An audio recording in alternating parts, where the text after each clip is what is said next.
Alright, welcome Algebra 2. In this video, the last section on exponential functions, we're going to solve them now that are what's very similar to exceeding kind of level questions, and there's just two that we're going to go over.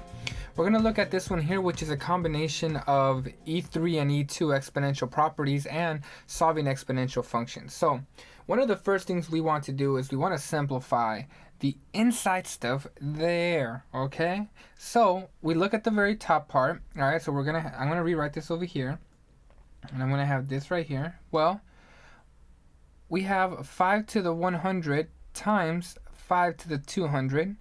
Remember, we could just use the product property, right? We have 5 and 5, which is the exact same base, so we just add the exponents. So we're gonna get 5 to the 300.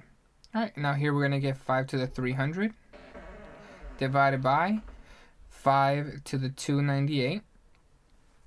All right, and now finally over here in this section here, we're just going to use the quotient property, right? We have 5 to the 300 divided by 5 to the 298. Well, that's the same thing as 5 to the 300 minus 298, which is 5 squared. So we're going to get 5 to the x is equal to 5 squared. And there we go, we've solved this problem, so we know that x is going to equal 2.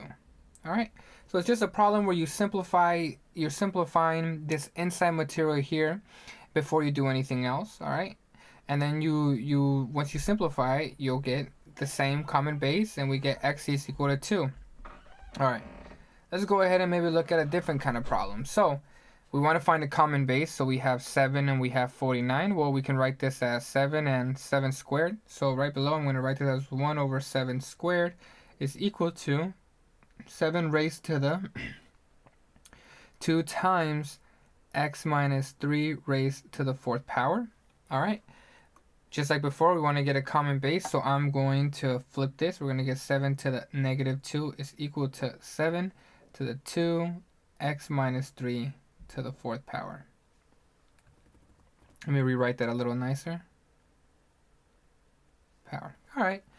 Well, now we have a common base, so we set these equal to each other. We have negative 2 is equal to 2x minus 3 raised to the 4th power. All right, now, before we go and solve this, right, this is very similar to solving power functions now. So we've kind of solved the exponential function, at least one portion of it, finding the common base.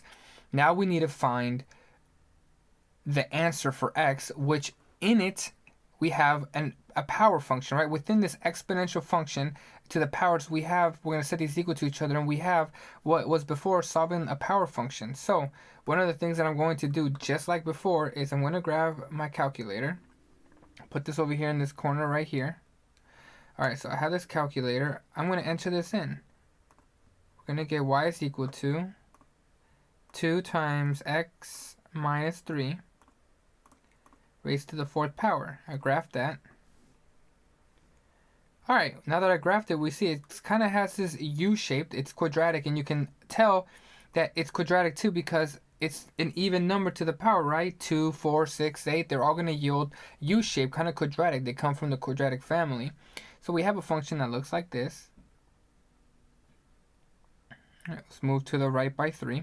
All right. We're trying to solve it for when y is equal to negative 2. Well, if we draw this line, at negative 2, does it ever touch my function? No, it doesn't. So this is actually no solution. Okay. And this is one way to solve it. Let's actually go through and try solving this and see what happens. Well, we divide by 2 to both sides. We get negative 1 is equal to x minus 3 to the 4th power. All right, we multiply both sides to the power by 1/4, right? We just multiply 1/4 across. 4 times 1/4 is 1. All right, so down below here we're going to get negative 1 raised to the 1/4 is equal to x minus 3. All right, now this is basically saying what number multiplied by itself 4 times gives you negative 1.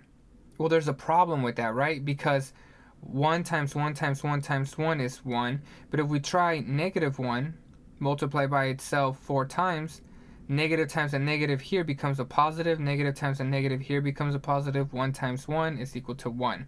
So it's not possible, right? This is no solution. We can't take the fourth square root of negative 1 because this is telling us what number multiplied by itself 4 times gives you negative 1.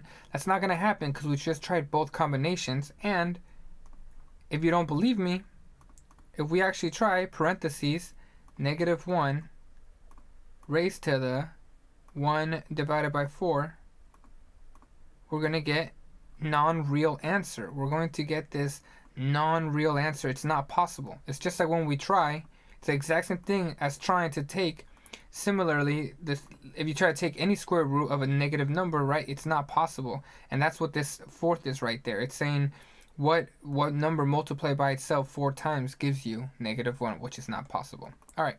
So this is going over some exceeding level questions. Hopefully this gives you a better understanding of how to solve power and exponential functions. Have a great and fantastic day. Thank you.